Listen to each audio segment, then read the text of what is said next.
여러분 주 안에서 평안하셨습니까? 여러분에게 주어진 삶을 최선을 다해 살아내고 계신 여러분을 정말 주님의 이름으로 축복하고 또 응원합니다. 이 시간 같이 우리 살아계신 하나님 앞에 예배 드리겠습니다. 먼저 신앙 고백합니다.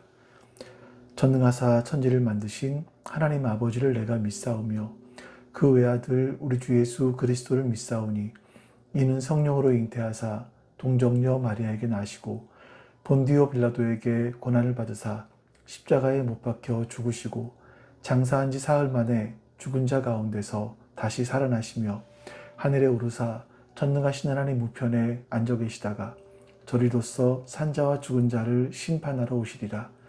성령을 믿사오며 거룩한 공회와 성도가 서로 교통하는 것과 죄를 사하여 주시는 것과 몸이 다시 사는 것과 영원히 사는 것을 믿사옵나이다. 아멘.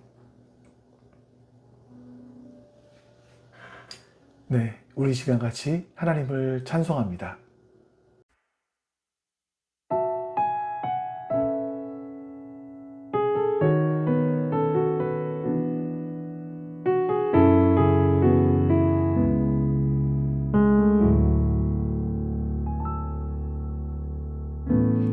내 구주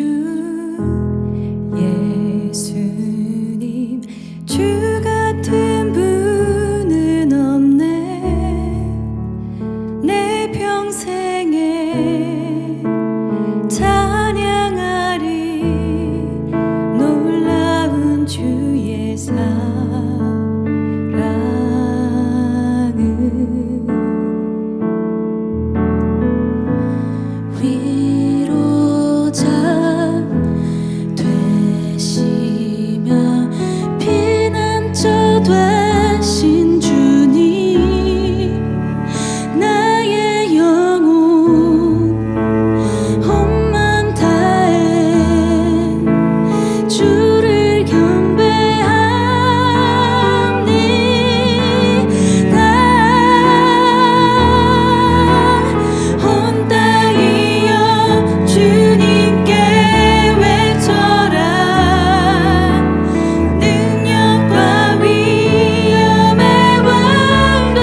주 사랑이 나를 숨쉬게 해. 세상 그 어떤 어려움 속에도 주 은혜로 나를 돌보시며 세상 끝날까지 지켜주시네. 주 사랑이 나를 이끄시네. 내가 갈 수 없는 그곳으로 주의 사랑 나를 붙드시며 세상 끝날까지 인도하시네. 주님만이 내 아픔 아시며 주님만이 내 맘 어루만지네. 어느 누구도 나를 향하신 주님의 사랑을 끊을 수 없네.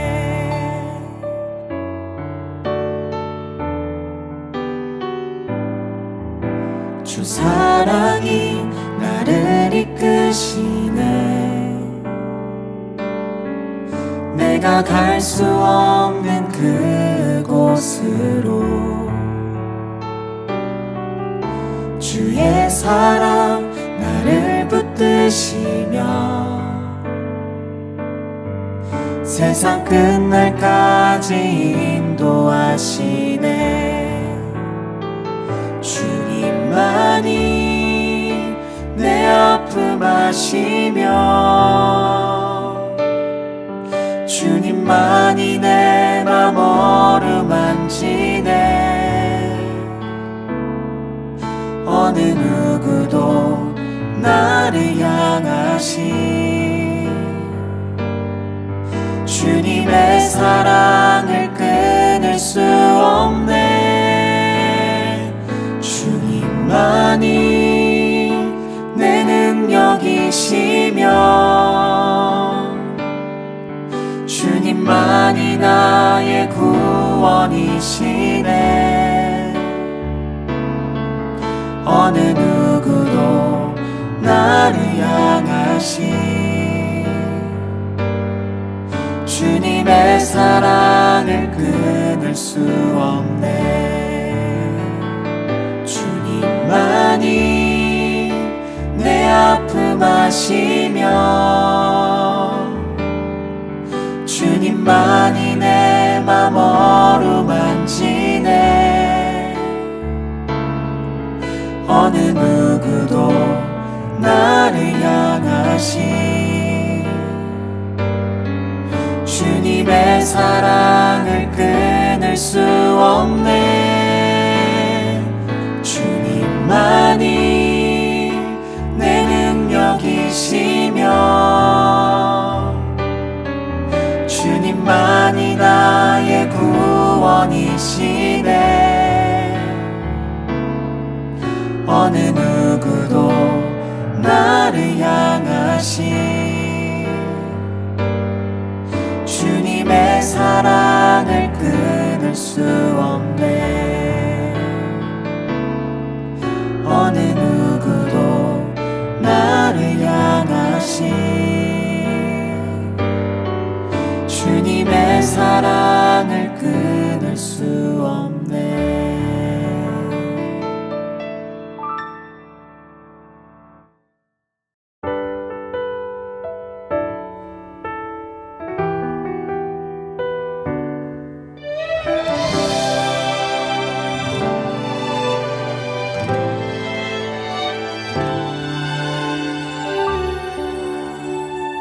무명이어도 공허하지 않은 것은 예수 안에 난 만족함이라.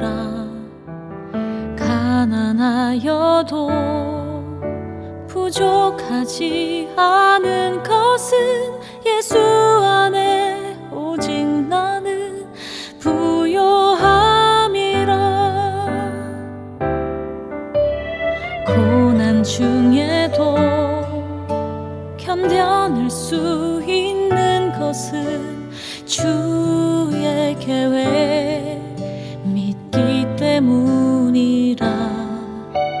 실패하여도 일어설 수 있는 것은 예수 안에 오직 나는 승리함이라. 난 예수로 충만하네. 난 예수로 충만하네. 난 예수로 충만하네. 영원한 왕 내 안에 살아 계시네.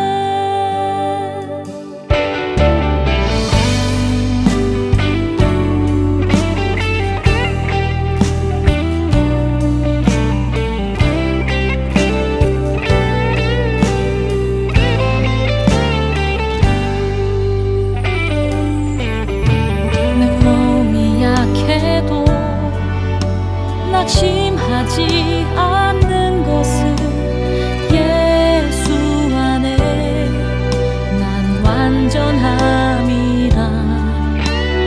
화려한 세상 부럽지 않은 것은 난 예수로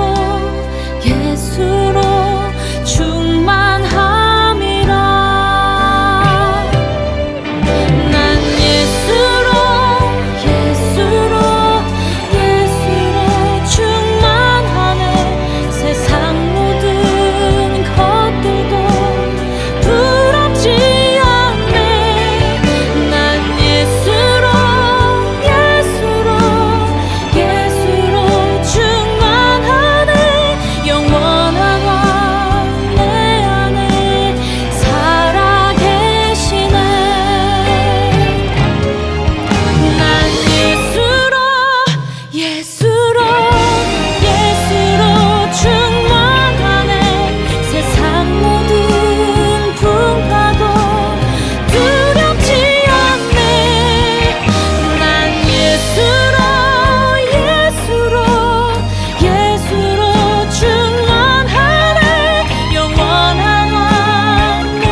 이제 오늘 예배를 위해서 우리 같이 기도하겠습니다.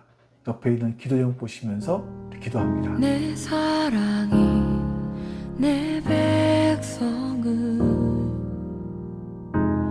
포기 못하니 내 모든 것 내어주고 나 그들을 얻으리라. 여호와께 돌아가자. 우린 돌아서도 그는 변치 않네. 여호와께 돌아가자. 우린 넘어져도 그 사랑 영원하네.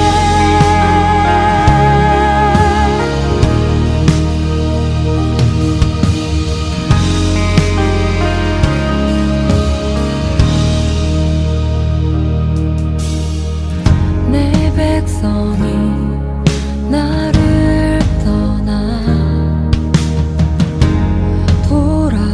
돌아섰지만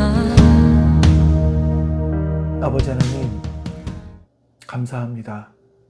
오늘도 살아계신 하나님 앞에 예배드릴 수 있는 이런 은혜를 주셔서 정말 감사합니다.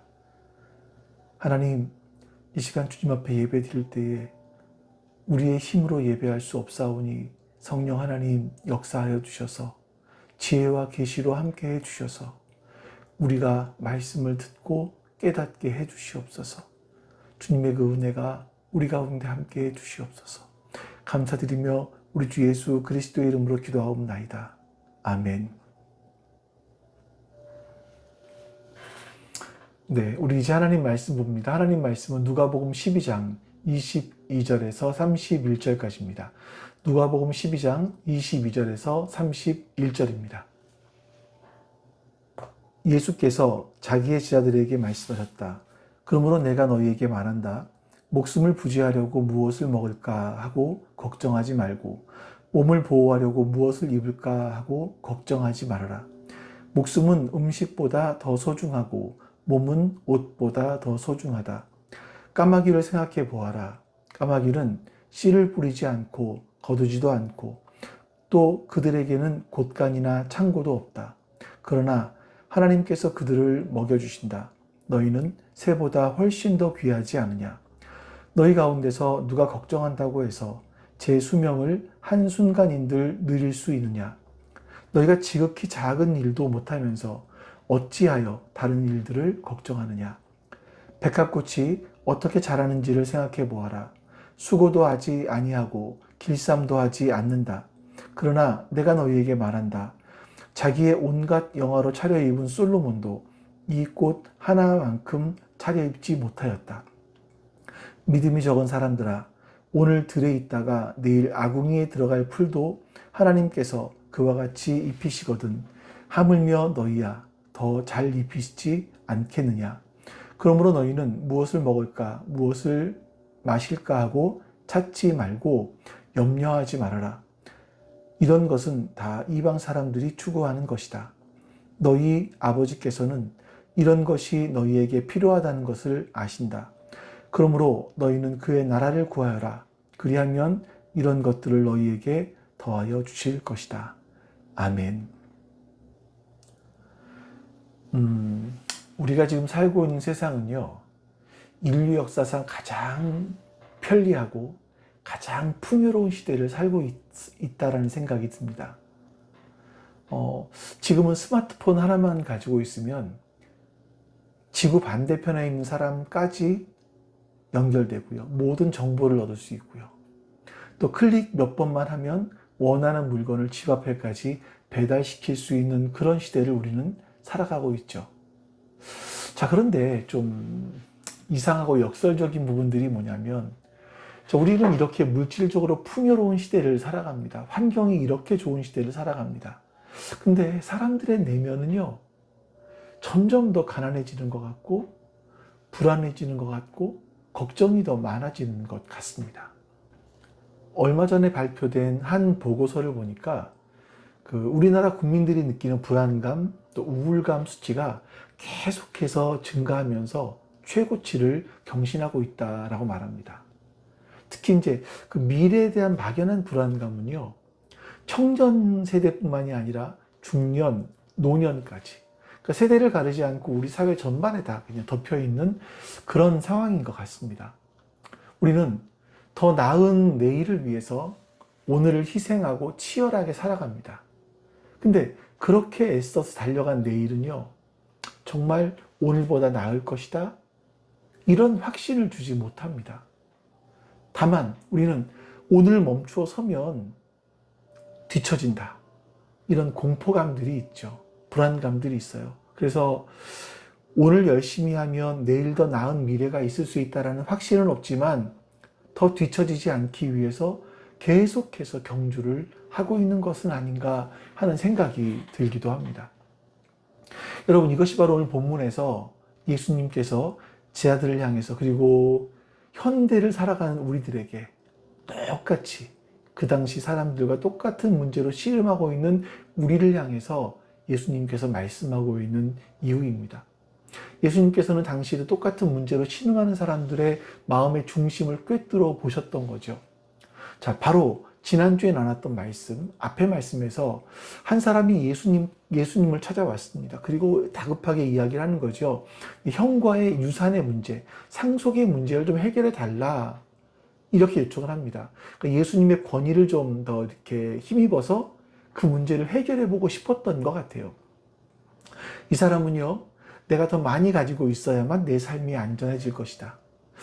이 소유의 크기가 행복의 크기라고 믿는 사람, 그러니까 세상의 논리에 갇혀있는 그런 사람이었던 거죠. 예수님은 그런 사람을 향해서 어리석은 부자의 비유를 들려주십니다.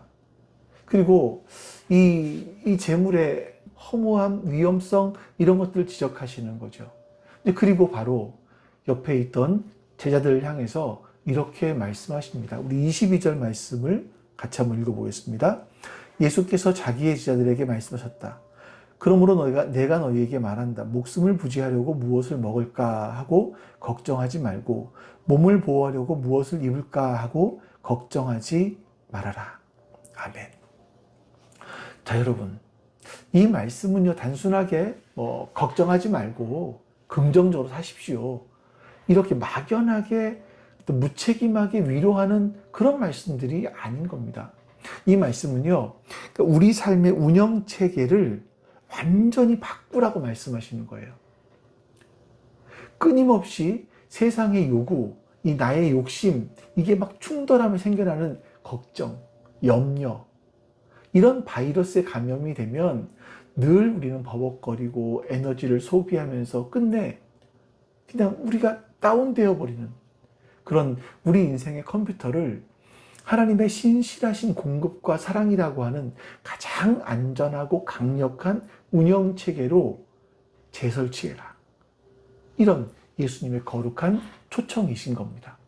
자, 오늘 말씀을 통해서 우리를 짓누르고 있는 걱정, 염려라는 이 거대한 무게를 완전히 내려놓고 우리를 자녀 삼으신 하나님 아버지가 부어주신 진짜 참된 자유를 누리는 그런 은혜가 여러분과 저에게 있으시기를 간절히 바랍니다. 자, 여러분, 예수님께서는요, 염려하지 말아라, 걱정하지 말아라, 단호하게 말씀하신 다음에 우리의 시선을 다른 것으로 바꾸세요. 자, 그러면서 드시는 예가 뭐냐면, 한 새를 예를 드시는데, 좀 새를 예를 드시면, 힘이 센 독수리, 매, 내지는 그 화려한 공작, 이런 것들을 예로 드시는 것이 아니라, 까마귀를 예로 드십니다. 24절 말씀을 보죠. 까마귀를 생각해 보아라. 까마귀는 씨를 뿌리지도 않고 거두지도 않고 또 그들에게는 곡간이나 창고도 없다. 그러나 하나님께서 그들을 먹여주신다. 너희는 새보다 훨씬 더 귀하지 않으냐. 예수님께서 이 까마귀를 비유로 들어 말씀하시는데 왜 하필 까마귀였을까요? 다른 새들 많이 있을 텐데. 당시 여러분 유대 사회에서는 우리나라도 비슷합니다만 까마귀는요, 부정한 새, 그냥 가치가 없는 새, 이런 새로 여겨졌었습니다. 구약의 율법에서도요, 까마귀를 먹지 말아야 되는 그 부정한 동물이다라고 말씀하고 있어요. 레위기 11장에 보면요. 왜냐하면 주로 죽은 동물의 사체를 먹잖아요. 그렇기 때문이죠. 사람들에게 환영받지 못하고, 우리나라 같으면 불길한 징조를 가지고 있는 새, 그런 새였었을 겁니다. 근데 예수님은 그 까마귀를 모델로 삼어서 말씀하시는 거죠. 그러니까 사람들이 부정하다, 또 보잘것없다 라고 생각하는 그 생명조차도 하나님께서 책임지신다는 거예요. 까마귀는 농사를 지어서 쌓아놓을 창고도 없고 귀중품을 숨겨놓을 곳간도 하나 없이 그냥 하루하루 살아가지만 그 까마귀조차 이 천지를 창조하신 하나님 아버지께서 그 까마귀를 잊지 않으시고 먹이시고 기르신다. 너희들아 똑똑히 보아라 라고 말씀하시는 겁니다. 다시요, 이 말씀은요 분명합니다. 너희가 그렇게 부정하게 여기고 그렇게 하찮게 여기는 까마귀조차 하나님께서 먹이신다면 하물며 하나님의 형상대로 지음받은 너희들을 왜 돌보시지 않겠느냐라고 반문하고 계신 겁니다. 물론 여러분 이 말씀은요, 하나님이 다 책임져 주시니까 아무것도 하지 않아도 돼. 그냥 뭐 게으르게 살아도 돼. 이렇게 말씀하시는 것은 결단코 아닙니다. 까마귀도 여러분, 아침이 시작되면 먹이를 찾기 위해서 부지런히 날아다닙니다.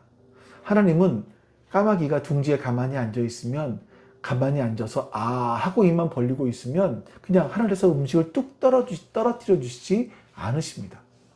하나님께서는요, 새들을 간접적으로 양육하세요.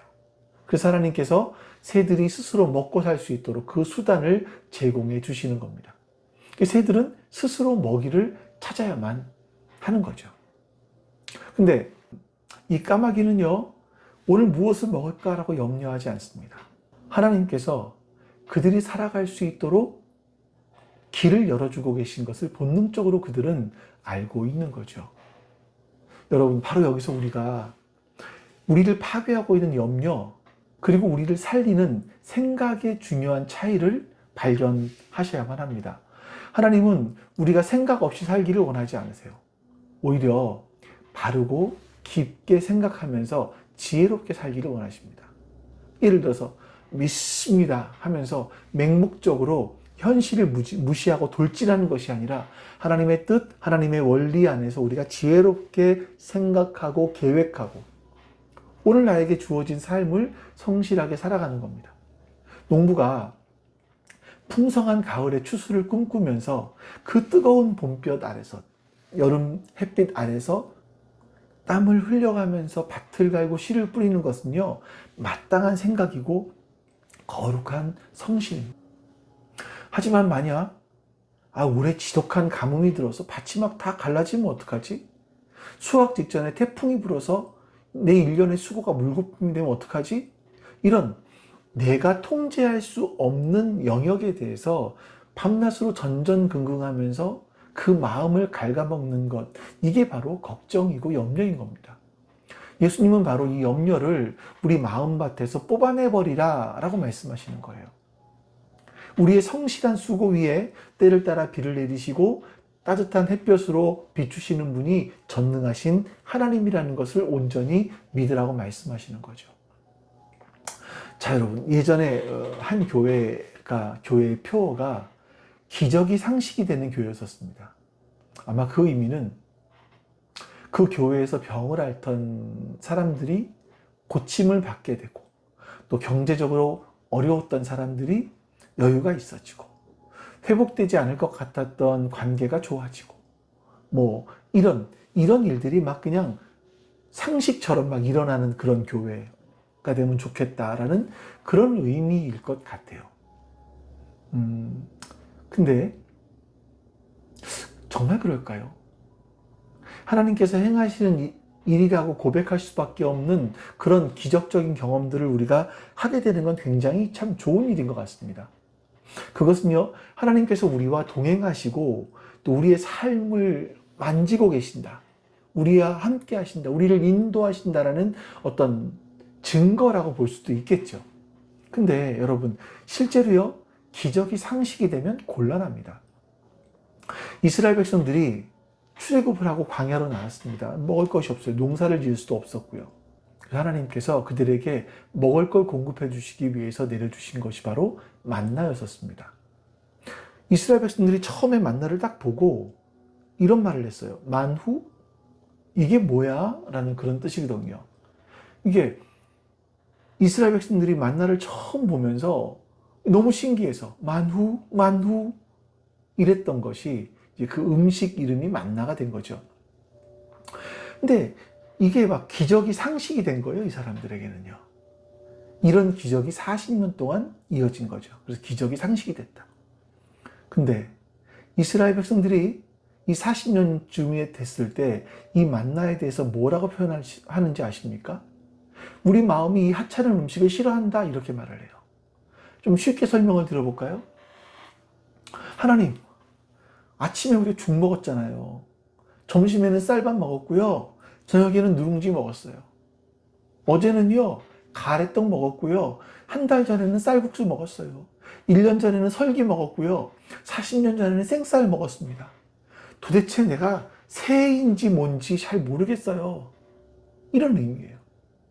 기적이 상식이 되자 기적이었던 만나는요, 하찮은 음식으로 전락하고 말았던 겁니다. 자, 여러분, 그렇기 때문에 기적이 상식이 되는 교회보다 기적과 상식을 모두 은혜로 깨닫는 교회, 이게 정말 좋은 교회 아니겠습니까? 자, 그렇게 기적이 좋은 것이라면 하나님은 지금도 매일 만나를 내려주셨을 거예요. 근데 만나는 이스라엘 백성들이 가나안 땅에 들어가서 농사를 짓고 첫 곡식을 먹은 그 다음 날부터 내리지 않았습니다. 그때부터 그들은 일을 해야만 먹고 살 수 있었죠. 자, 우리가 하나님께서 보내주시는 5만 원, 10만 원 매일 받으면서 살아간다면, 야, 하나님이 나를 이렇게 지키시는구나 라고 생각할 수도 있겠지만, 사실은 그것보다 하나님께서 우리에게 맡겨주신 우리의 일터에서 열심히 일하면서 월급의 액수가 많건 적건 어떤 일정한 보수를 받으면서 하는 것이 훨씬 더 큰 은혜라는 것을 우리는 알아야만 합니다. 예수님이 이렇게 말씀하세요. 25절, 26절. 너희 가운데서 누가 걱정한다고 해서 제 수명을 한순간인들 느릴 수 있느냐? 너희가 지극히 작은 일도 못하면서 어찌하여 다른 일들을 걱정하느냐? 아멘. 여기서 수명이라는 단어가 그 개역 개정 성경에는요, 키로 번역이 되기도 했었습니다. 그래서 이 단어는 뭐 수명, 나이, 키 이렇게 번역이 되기도 해요. 그래서 그리고 걱정이라는 단어는 짐이에요. 짐. 내 어깨에 메고 있는 짐. 근데 그것도 내가 감당할 수 없는 아주 다양한 짐들을 말할 때 이 단어가 사용됐습니다. 그러니까 여러분, 우리가 우리의 수명을 연장시키는 것 같은 그런 우리가 감당할 수 없는, 내 힘으로 해결할 수 없는 그런 걱정들을 해보아도 그 걱정이 전혀 도움이 되지 않더라라는 겁니다. 예수님은요, 오늘 우리에게 분명히 말씀하십니다. 우리는 지극히 작은 일도 못하는 존재입니다. 우리의 삶을 감당할 수 없는 그런 우리가 우리의 삶에서는 감당할 수 없는 그런 문제들을 앞에 놓고 걱정한다고 해서 그 문제가 해결되겠습니까? 안 된다는 거죠. 그렇기 때문에 우리가 진정으로 신뢰하고 의지해야 될 분은요, 우리를 만드시고 그 우리들이 하찮게 여기는, 부정하게 여기는 그 까마귀 한 마리까지도 잊지 않고 먹이시는 그 하늘 아버지만이 우리가 의지할 분이다. 이렇게 고백하고 이렇게 말씀하고 계신 겁니다. 그 좋으신 아버지를 신뢰할 때 우리는 비로소 우리를 올가매고 있던 염려, 걱정, 이 굴레에서 벗어나게 될 수 있는 겁니다. 까마귀를 통해서 우리의 생존, 즉 먹는 문제에 대해서 근본적인 해답을 주신 예수님은요, 이제 우리의 시선을 있는 문제로 옮겨가시죠.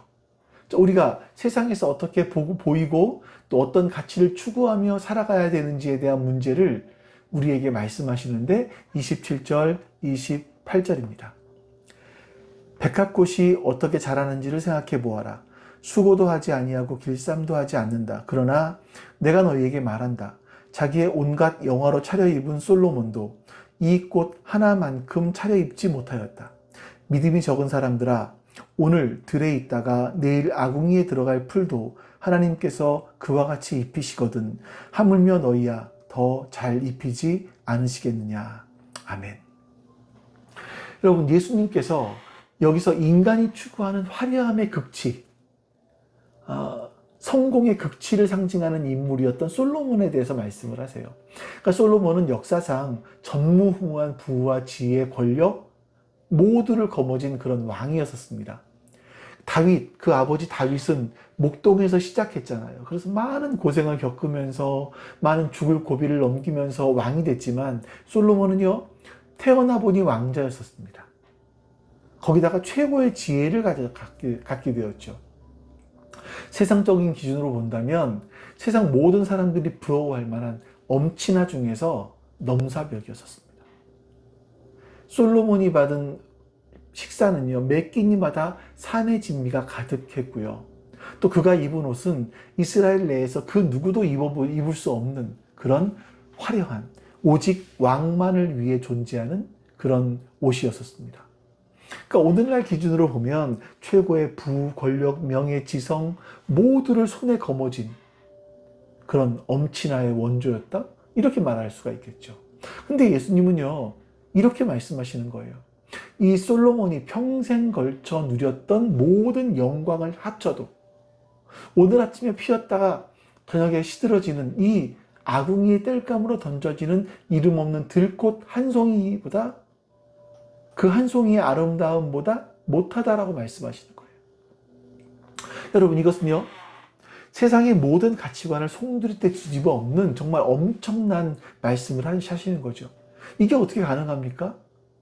그 이유가 있다면 솔로몬의 영광은 그의 끝없는 염려, 걱정의 산물이었기 때문에 그렇습니다. 그는요, 자신의 거대한 왕국을 안정적으로 유지하기 위해서 하나님께 기도한 것이 아니라, 하나님을 더 의지한 것이 아니라 주변 강대국을 의지했습니다. 그들과 수많은 정략 결혼을 해요.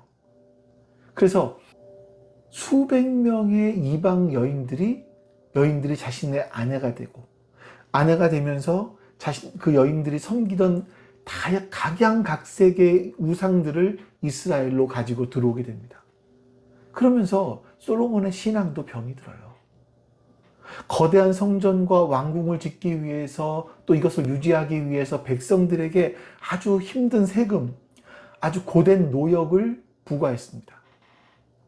그 결과 이 백성들의 원망과 고통이 하늘을 찔렀죠. 결국 솔로몬이 죽은 다음에는 나라가 둘로 갈라지고 맙니다.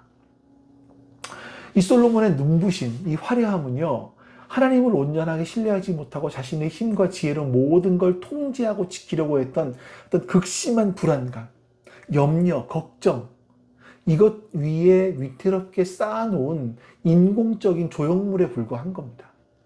반면에 들판에 소박하게 피어난 백합화, 또 들풀, 이름 없는 들풀들은 자신이 아름다워지기 위해서 애쓰지 않습니다. 수고하지 않습니다. 더 화려한 색을 만들어내기 위해서 실을 만들거나 옷감을 짜지 않습니다. 그저 자신을 만드신 위대한 창조주의 설계대로 하늘에서 내리는 그 햇볕을 받고 비를 맞으면서, 아침에 이슬을 맞으면서 자신의 존재를 가만히, 그리고 온전히 피워낼 뿐인 거예요. 그 아름다움은요, 결코 꾸며낸 것이 아니라 하나님께서 친히 입혀주신 그 순전한 은혜의 옷 그 자체입니다. 그럼 노력의 결과가 아니라 그 존재의 자연스러운 발현인 거예요. 예수님은 바로 이것을 보라고 말씀하시는 거죠. 너희의 인생의 목표는 스스로 끊임없이 증명하고 포장해야 되는 고달픈 솔로몬의 삶이 아니라 그 하나님의 자비로운 손길 안에서 자신의 원래의 아름다움을 활짝 피워내는 백합화와 같은 존재가 되라 라고 말씀하고 계시는 겁니다. 생텍쥐베리의 소설 중에 어린 왕자라는 소설이 있지 않습니까? 그 책에 보면 우리 성인들에게 주는 아주 중요한 메시지가 하나 나와요. 어린 왕자가 이렇게 얘기하죠. 어른들은 숫자를 좋아해요. 만약 어른들에게 창에는 제라늄 화분이 놓여 있고 지붕에는 비둘기가 있는 장밋빛 벽돌로 지은 예쁜 집을 보았어요 라고 말하면 어른들은 모른다는 거예요.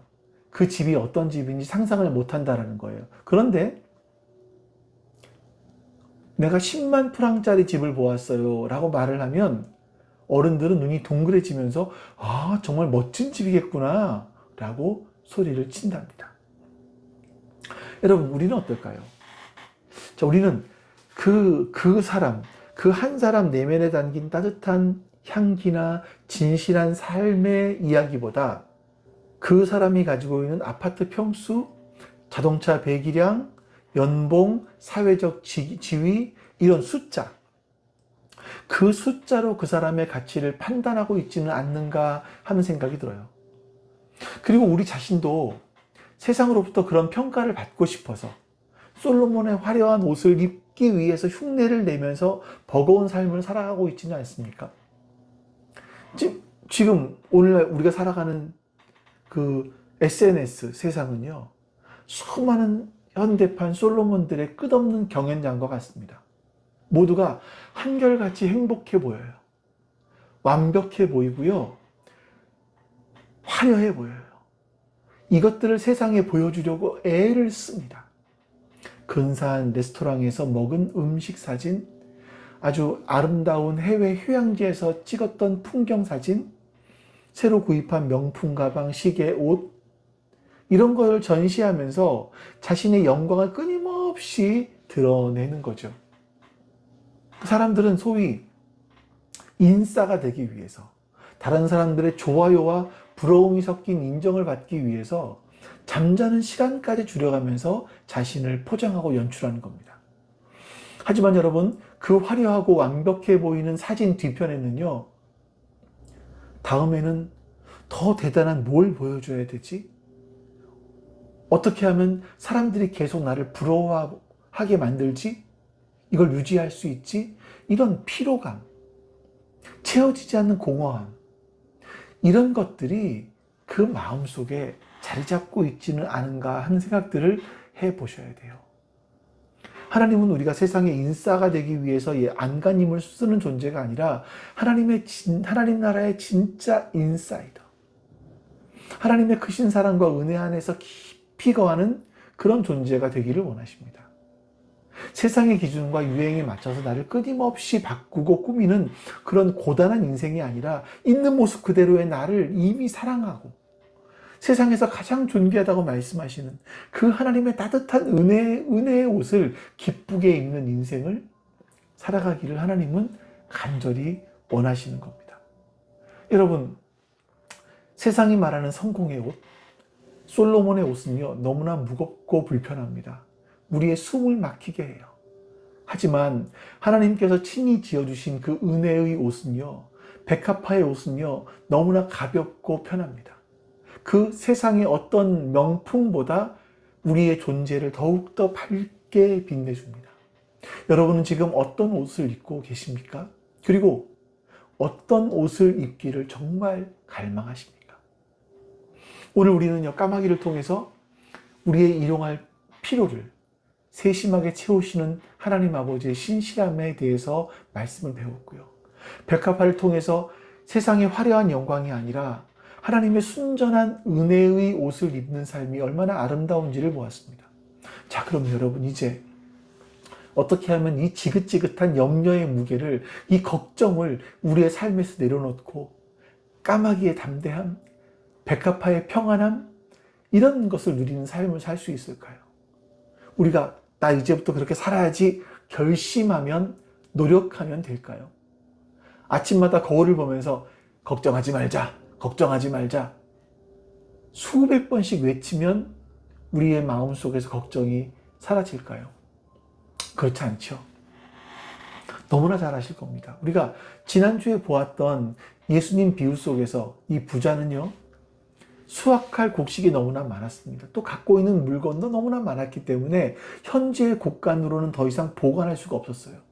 그래서 그 곡간을 헐고 더 크게 지어서 거기에다가 자신의 모든 소유를 보관해두면 내가 여러 해 동안 걱정하지 않고 살아갈 수 있겠다. 내 영혼아 걱정하지 말아라 라고 말했습니다. 그때 하나님께서 이렇게 말씀하시죠. 12장 20절입니다. 그러나 하나님께서 말씀하셨다.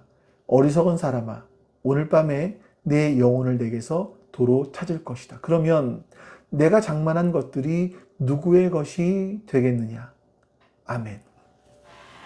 하나님께서 이 부자를 향해서 어리석은 사람이다라고 말씀하시죠. 어리석은 사람은 문자적으로 생각이 없는 사람이거든요. 아니, 생각을 했으니까 추수한 다음에 보관할 걸 곡간을 지으려고 한 거 아닌가? 이렇게 반문하실지 모르겠습니다. 그러나 하나님께서는요, 그 부자가 무엇을 생각해야 되고 무엇을 생각하지 말아야 되고 하는지를 몰랐다라는 거예요.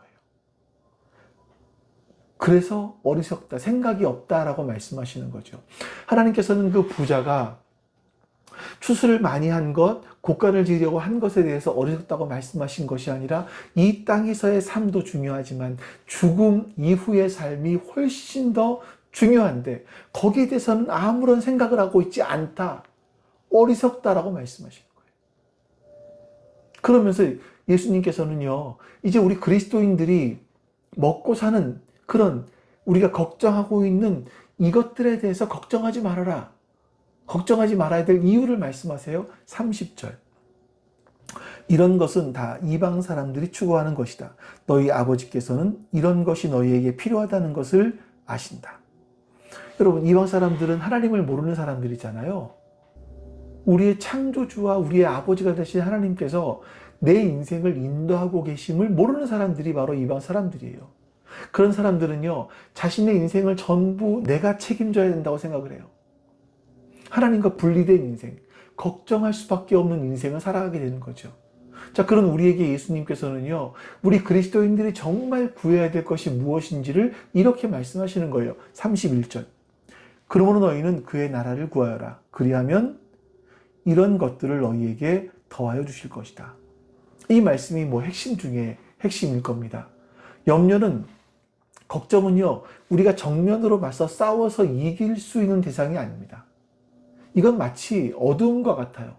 어둠을 몰아내려고 애쓸수록 우리는 더 깊은 어둠에 갇히게 되는 것과 마찬가지입니다. 어둠을 이기는 유일한 방법은요, 불을 켜는 거예요. 빛을 켜는 겁니다. 마찬가지로 걱정을 이기는 유일한 길은요, 우리의 마음의 걱정보다 하나님의 나라를 향한 그 소망, 거룩한 열망의 빛을 켜는 겁니다. 우리의 마음의 왕좌에 나의 나라, 나의 왕국을 세우려고 하는 욕심이 가득 차 있다면 우리는 걱정, 염려의 노예가 될 수밖에 없습니다. 나의 건강, 나의 재산, 나의 자녀, 나의 성공, 나의 평판, 이 모든 것을 내 힘으로 지켜야 되기 때문에, 내 힘으로 키워야 되기 때문에 엄청난 압박감에 짓눌릴 수밖에 없죠. 그런데 우리가 삶의 최우선순위, 우리 인생의 지도를, 내비게이션 목적지를 하나님의 나라를 구하는 것으로 재설정하면 우리의 삶 속에는 놀라운 반전 변화가 시작될 겁니다. 그의 나라를 구한다? 이게 뭐겠습니까? 그건요, 내 삶의 모든 영역에서 내가 결정하는 모든 순간에 하나님이 나를 다스리고 계시고 하나님이 나를 통치하고 계신 것을 인정하면서 결정하는 거예요. 그리고 하나님의 다스림과 통치를 내 인생의 가장 기쁨으로 여기는 거죠. 내가 돈을 벌고 사용하는 그 목적이 나의 안락, 나의 만족, 나의 기쁨, 이것이 아니라 하나님께서 흘려보내시는 곳으로 흘러갈 수 있도록 하는 거죠. 내가 자녀를 키우는 최종 목표가 세상에서 남부럽지 않게 성공시키는 것이 아니라 하나님을 경외하고 이웃을 사랑하는 사람으로 자라게 하는 것, 이런 겁니다. 나의 소중한 시간과 나의 재능을 나 자신만을 위해 쓰는 것이 아니라 내가 속한 가정과 교회와 이웃을 위해 섬기는데 기꺼이 사용하는 것을 말합니다. 이렇게 우리의 시선이 온통 나에게만 향하던 것을, 그런 이기적인 시선을 하나님과 이웃을 향해서 옮겨갈 때 신기하게도요, 그토록 나를 단단하게 얽매였던 염려의 사슬들이 힘을 잃고 하나둘씩 끊어져가는 그런 해방을 경험하게 됩니다. 여러분, 어쩌면 오늘 우리를 가장 힘들게 하는 것은요, 우리 앞에 놓인 문제가 아니라 그 문제를 내 힘으로 해결해야 된다라고 하는, 그것을 꽉 끌어안고 놓지 못하고 있는 우리 자신의 불만, 불신, 이런 것 때문인지 모르겠어요. 오늘 좋으신 우리 주님은요, 지치고 상한 우리에게 이렇게 말씀하십니다. 사랑하는 아들아, 딸아, 이제 그만하면 됐다. 이제 그 무거운 짐을 나에게 다오. 나는 더 이상 너희 인생을 염려하며 스스로 책임지려 그토록 애쓰지 않아도 된단다. 전능한 내가 바로 너의 아버지이기 때문이다. 너는 그저 단순한 믿음으로 나의 나라와 나의 의를 구하면 돼. 그러면 하늘의 까마귀와 들의 백합화를 먹이고 입히는 내가 이 모든 것을 너에게 가장 좋은 때에 가장 좋은 것으로 더하여 줄 것이다. 여러분, 이 시간 우리를 짓누르는 모든 염려를 주님의 십자가 앞에 내려놓을 수 있기를 바랍니다. 우리를 짓누르는 경제적인 염려, 약해져가는 건강에 대한 염려, 자녀에 대한 염려, 뒤틀린 관계에 대한 어려움들, 이것을요, 우리 하나님 앞에 온전히 맡기는 겁니다. 그리고 이제부터 우리의 유일한 목표와 기쁨은요, 하나님의 나라를 구하는 것이 되게 해달라고.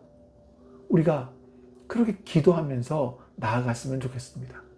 그럴 때 세상이 결코 줄 수 없는, 알 수 없는 그런 하늘의 신령한 평안이 강물처럼 우리의 마음과 가정, 그리고 우리 교회 위에 넘치게 될 줄로 믿습니다.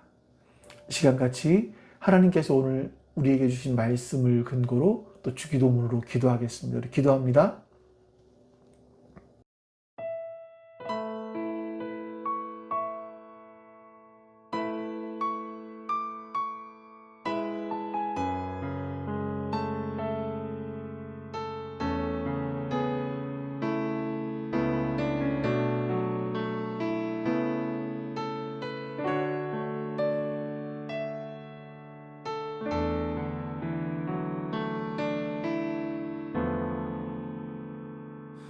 나의 백성이 다 겸비하여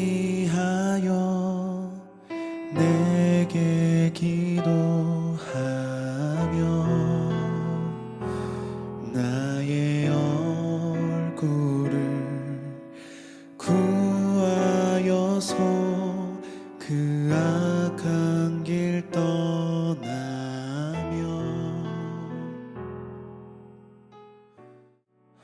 하늘에서 듣고 죄를 사하며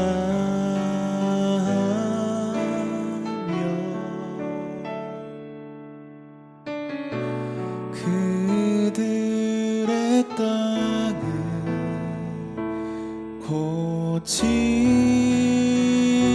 고치리라.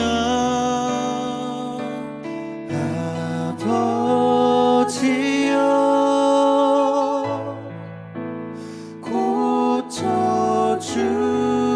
고쳐주소서. 이 나라 주의 것 되게 하소서.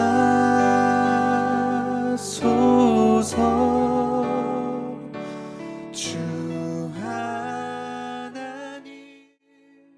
간절히 기도하오니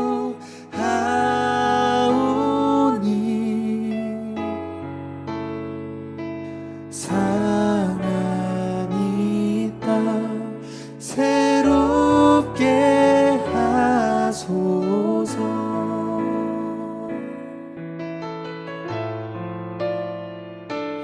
무릎 꿇고 다 겸비하여 주께 기도하리. 주의 얼굴을 구하여서 그 악한 길 떠나리. 주님의 자비로 죄를 사하며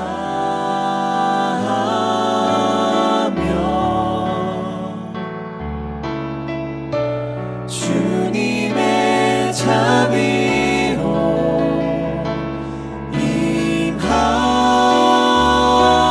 임하소서.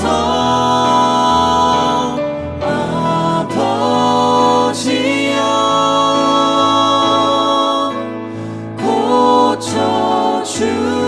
고쳐주소서.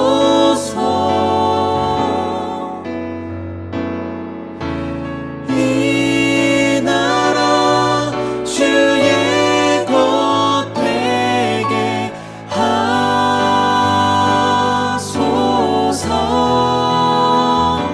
주 하나님 간절히 기도하오니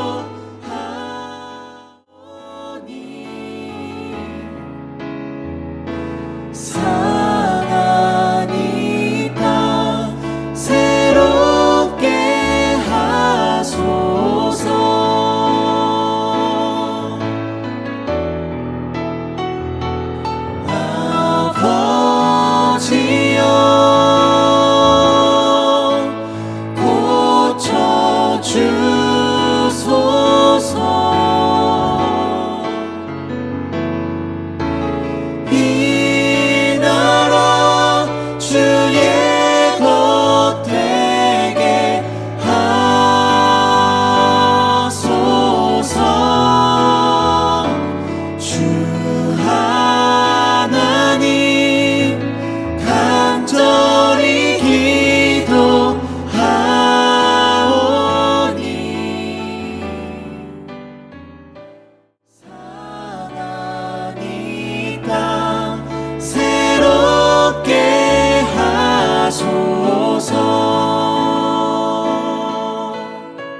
간절히 기도하오니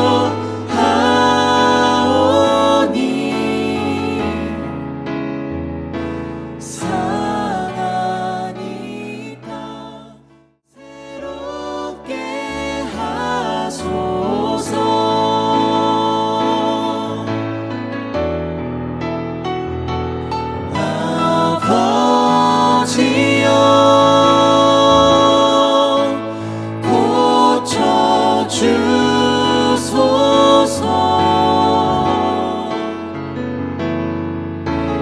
이 나라 주의 것 되게 하소서.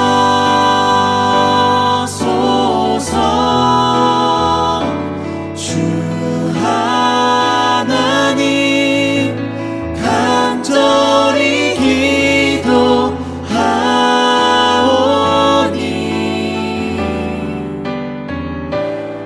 상하니 땅 새롭게 하소서.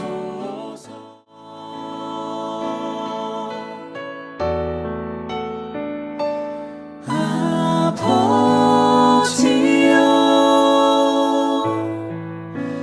고쳐 주소서.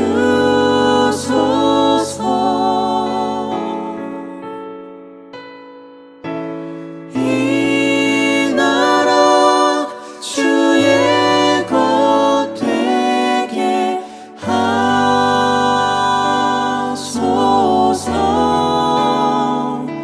주 하나님 간절히 기도하오니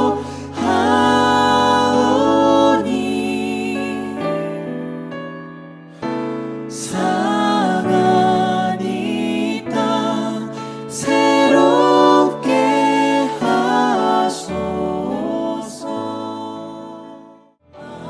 아버지여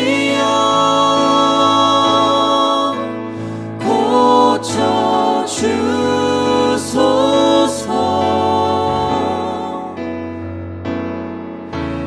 이 나라 주의 것 되게 하소서.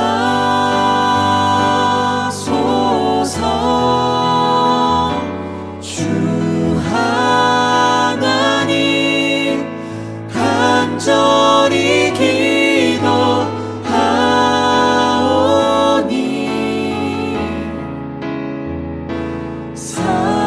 상하니 땅 새롭게 하소서.